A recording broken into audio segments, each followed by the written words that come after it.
Hello, chess fans. For today, I invented some surprise for you because we will see some fast game, 1+0 bullet game between one of the best bullet players in the world, which is Vincent Rothuis, the international master from Holland, very well known on the Lichess server.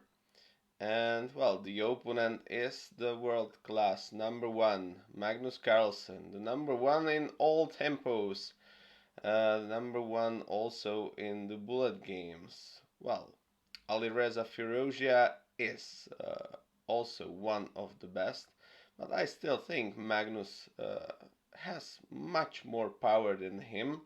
But well, we will see in a few months and years how it will happen between these two. So well, very tough game for both for sure, and let's see how it goes. Winston Rodhuis with white and Magnus with black pieces. Played Scandinavian gambit, uh, with taking on d5 and knight f3 is one of the not the main lines, but also very tough for both sides. Magnus tried to simply take on c3, which is some habit in the 1+0 games. Keep it so simple as possible and hopefully gain some advantage in the end game. That's the key for the best players in such fast games.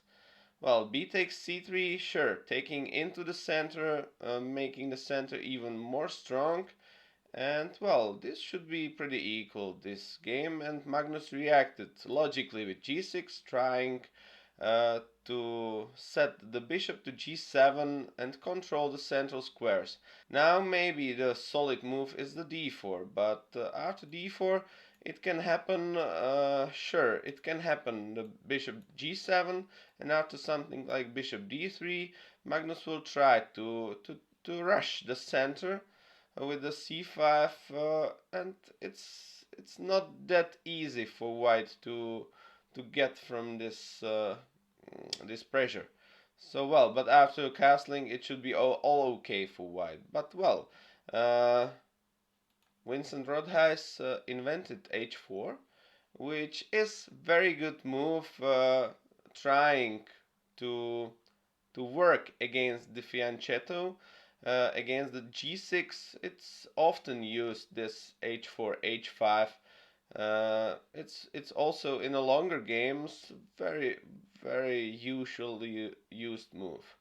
So well, bishop g7 reacted Magnus without any pressure keeping on him, and h5 logically, and c5. Well, on this stage, uh, Vincent decided to take on g6, which is maybe a slight mistake because keeping the pressure there on the king side, some tension is not allowing black to castle on the king side. Sure, it's not available anymore.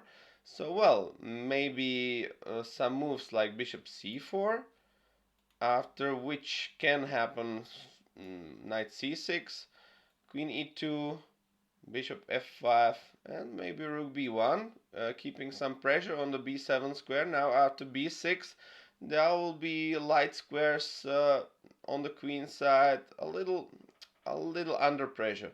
So well, that should be maybe slightly better for white.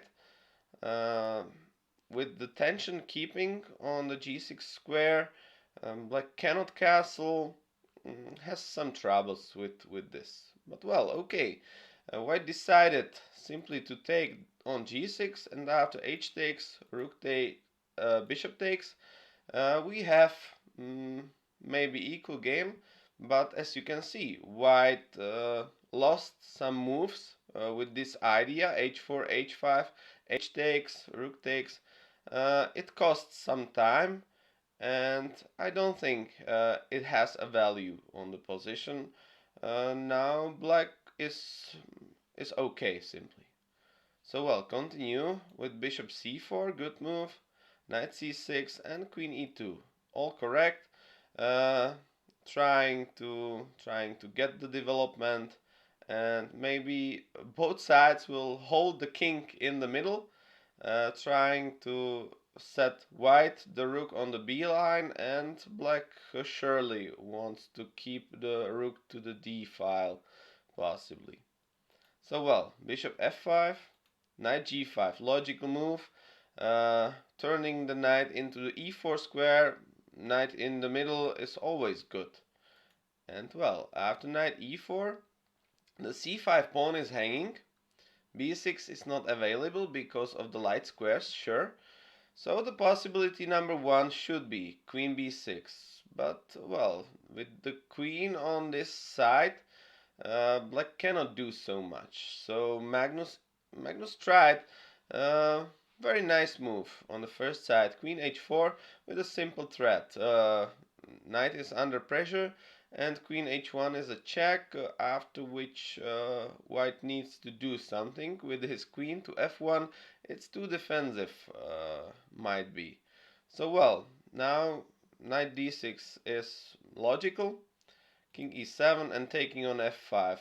G takes, and white has a bishop pair, but without any single value in this case, just because the bishops have no sensible diagonal to move, and knight can move to some very positive squares in the white's camp after some moves. As you can see, g3, g3 makes holes in the structure on the king side, but maybe it was necessary to do such things, because otherwise the pressure will be simple made by black. So well, g3, queen h1 check, and queen f1 and queen e4 check. And as you can see, after queen e2, black can take the knight and move him across the e5 to f3, and hold there the key squares, very good squares for knight, and white has no counterplay with his bishops. So maybe that's why he tried king d1, but it allows the very huge pressure over the d file.